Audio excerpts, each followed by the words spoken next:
यहाँ एक विस्तृत बुद्ध प्रेरित कहानी प्रस्तुत है। कहानी में बुद्ध के जीवन की एक प्रेरणादायक घटना, उनका संदेश और उसमें छिपी शिक्षाएं दी जाएंगी। कहानी सच्चा धन। बुद्ध अपने शिष्यों के साथ मगध राज्य के एक छोटे से गांव में पहुंचे।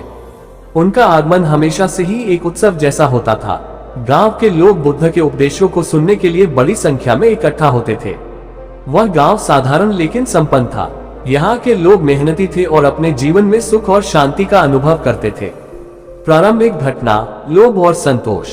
गांव के मुखिया, जिसका नाम धनपाल था, अपनी संपत्ति और प्रतिष्ठा के लिए पूरे गांव में प्रसिद्ध था।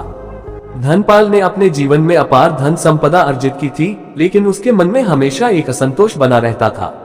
वह हमेशा सोचता था कि उसके पास और अधिक धन होना चाहिए। जब उसने सुना कि बुद्ध गांव में आए हैं, तो उसने सोचा, यदि मैं बुद्ध के पास जाऊं, तो शायद मुझे ऐसा कुछ ज्ञान मिल जाए जिससे मैं और अधिक धन कमा सकूं। अगले दिन धनपाल अपने सेवकों के साथ बुद्ध के प्रवचन स्थल पर पहुंचा। बुद्ध शांत मुद्रा में अपने शिष्यों और ग्रामीणों को धर्म का उपदेश दे रहे थे। उनकी बातों में करुणा, सादगी और प्रेम झलक रहा था।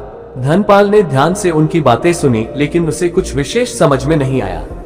धनपाल की जिज्ञासा। प्रवचन के बाद धनपाल ने बुद्ध से मिलने का आग्रह किया। बुद्ध ने उसे प्रेम पूर्वक बुलाया। धनपाल ने कहा, भगवान, मैंने सुना है कि आप सब कुछ जानते हैं।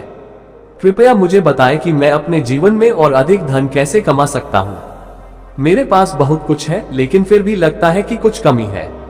बुद्ध ने मुस्कुराते हुए कहा, धनपाल, तुम्हारे पास सब कुछ होते हुए भी तुम्हारे मन में असंतोष क्यों है? क्या तुम्हें लगता है कि अधिक धन तुम्हें वह संतोष दे पाएगा जिसकी तुम्हें तलाश है? धनपाल ने उत्तर दिया, भगवान, शायद मेरा असंतोष इसलिए है क्योंकि मैं और अधिक पाने की चाह रखता हूँ। यदि मैं और अधिक कमा लूं, तो मुझे खुशी मिलेगी। एक विशेष प्रयोग। बुद्ध ने धनपाल की बात सुनकर कहा, अच्छा, मैं तुम्हारी समस्या का समाधान कर सकता हूँ, लेकिन पहले तुम्हें एक काम करना होगा। क्या तुम इसके लिए तैयार हो? धनपाल ने उत्सुकता से कहा, हाँ भगवान। बुद्ध ने कहा, तुम गांव में जाओ और ऐसे व्यक्ति को ढूंढ कर लाओ जो पूरी तरह से संतुष्ट हो। धनपाल की खोज। धनपाल ने तुरंत बुद्ध के कहे अनुसार गांव में खोज शुरू कर दी। वह सबसे पहले अपने एक अमीर मित्र के घर गया। उसने उससे पूछा, क्या तुम अपने जीवन से पूरी तरह संतुष्ट हो?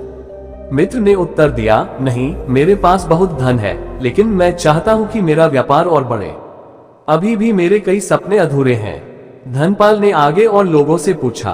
किसी ने अपनी स्वास्थ्य की चिंता बताई, तो किसी ने परिवार के कलह का जिक्र किया। पूरे गांव में उसे एक भी व्यक्ति ऐसा नहीं मिला जो पूरी तरह संतुष्ट हो। वापसी और बुद्ध का उपदेश। धनपाल निराश होकर बुद्ध के पास वापस आया और बोला, भगवान, मुझे पूरे गांव में एक भी व्यक्ति ऐसा नहीं मिला जो पूरी तरह से संतुष्ट हो। हर किसी के पास कोई न कोई समस्या है। बुद्ध मुस्कुराए और बोले, धनपाल, यही संसार का स्वभाव है। संतोष वह धन है जिसे बाहर नहीं बल्कि अपने भीतर पाया जा सकता है। जो व्यक्ति अपनी इच्छाओं को सीमित कर लेता है और वर्तमान में जीना सीखता है, वही सच्चा संतुष्ट है। धन या संपत्ति केवल भौतिक सुख दे सकते हैं, लेकिन मानसिक शांति और संतोष भीतर से ही आते हैं। धनपाल का परिवर्तन। धनपाल ने बुद्ध की बातों को गहराई से समझा। उसने महसूस किया कि उसका असली असंतोष उसकी असीमित इच्छाओं के कारण था। उसने बुद्ध के चरणों में गिरकर कहा, भगवान, मुझे सच्चा मार्ग दिखाने के लिए धन्यवाद। अब मैं समझ गया हूँ कि सच्चा धन मेरे भीतर है।